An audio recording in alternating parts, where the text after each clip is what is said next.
মুন্সিগঞ্জ 1 আসনে শ্রীনগর উপজেলা শামসিদ্দি ইউনিয়নের 6 নং ওয়ার্ডে।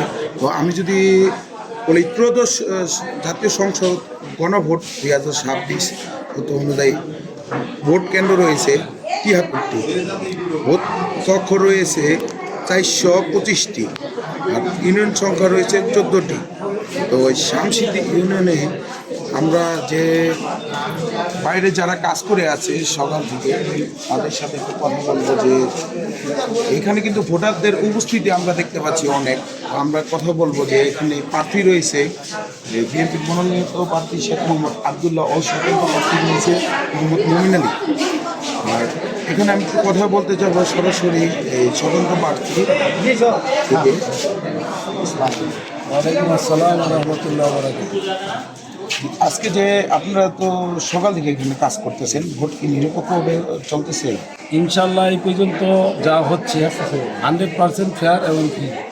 আর আপনার কি মনে হচ্ছে কেউ কি একের অধিক কেউ কি ব্যালট পেপারে কি সিল মারতেছে? না, আমাদের এই কেন্দ্রগুলিতে স্বাভাবিক আছে। আমি শামসিদ্দি ইউনিয়নের 5টা কেন্দ্র, তার মধ্যে 4টা কেন্দ্র আমি অবজার্ভ করে আসলাম। 4টা কেন্দ্রেই মোটামুটি ভালো করছে।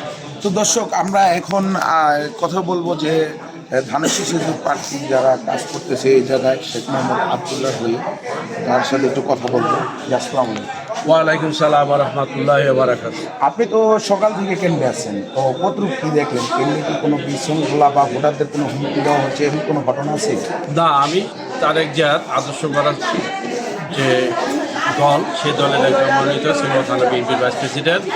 আমি আমার এই 5টি কেন্দ্রের মধ্যে 5টি কেন্দ্রে আমি ঘুরেছি। আমি এই কেন্দ্রের একজন ভোটার।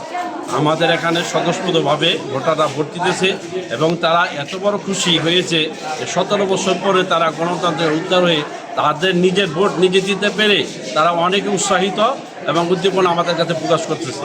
এখন আমরা দেখতেছি যেখানে সবাই ভোট দিতেছে, আমাদের এখানে কোনো বিশৃঙ্খলা নাই এবং ভোটের কোনো জালিয়াত এখানে নাই। জালিয়াত সরকার দেশে থেকে বিদায় নিচ্ছে। এখন সুন্দর সুষ্ঠুভাবে আমাদের দেখেন ভোটাররা উপস্থিত আপনাদের সামনেই সুন্দরভাবে ভোট দিচ্ছে। আমরা এটা অপেক্ষা করছি যে আল্লাহর রহমতে আমার ধানের শীষ শেখ মোহাম্মদ আবদুল্লাহ পাস করবে বিপুল ভোটে। আমরা আশাবাদী। সর্বশেষ এই কেন্দ্রের পরিস্থিতি জানিয়ে আমি বিদায় নিচ্ছি।